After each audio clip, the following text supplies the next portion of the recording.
Di tangan Jokowi, mereka yang untuk pertama kalinya merasa punya presiden. Bukan presiden yang hanya datang saat kampanye.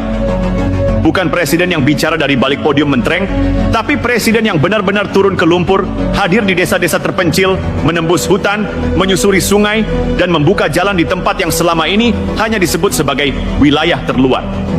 Di Papua, jalan aspal akhirnya benar-benar datang. Di Maluku, pelabuhan dan konektivitas laut dibangun. Di Kalimantan, pusat pemerintahan baru mulai digagas agar Indonesia tak terus-terusan Jawa sentris.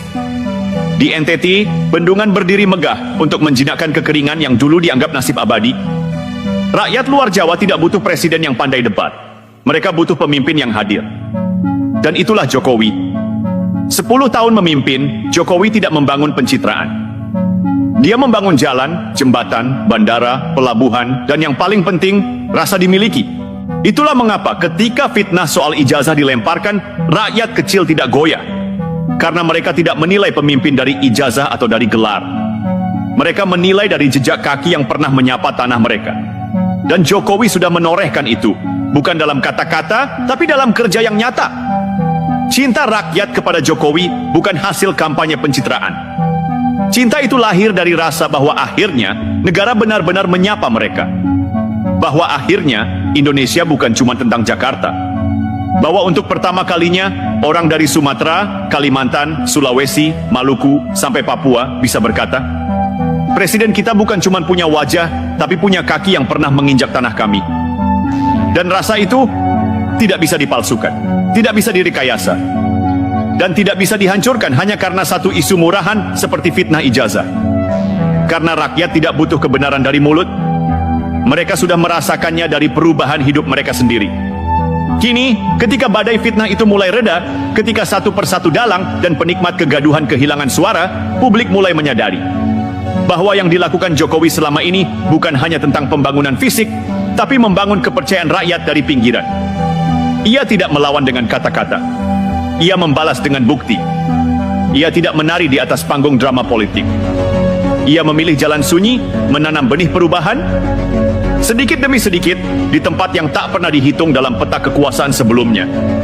Dan dari sanalah kekuatan sejatinya lahir. Kekuatan yang tidak dibangun dari gelar, bukan dari barisan buzzer, apalagi dari dukungan elit politik. Tapi dari rakyat kecil yang merasa ditemani, dari mereka yang dulu tak punya suara, kini berani bicara, karena merasa negara akhirnya melihat mereka sebagai bagian dari Indonesia yang utuh.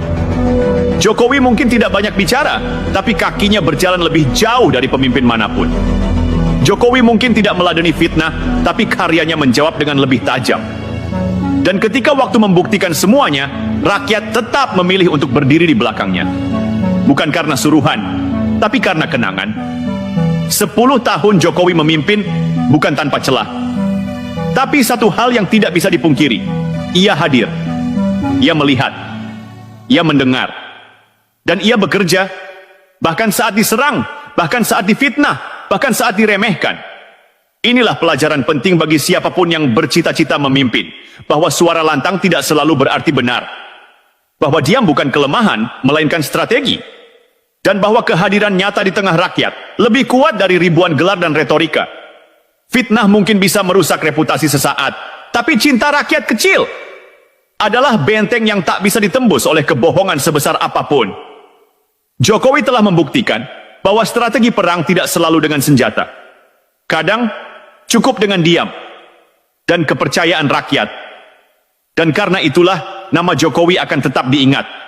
Bukan hanya oleh sejarah, tapi oleh hati mereka yang dulu pernah dilupakan dan kini merasa memiliki Indonesia.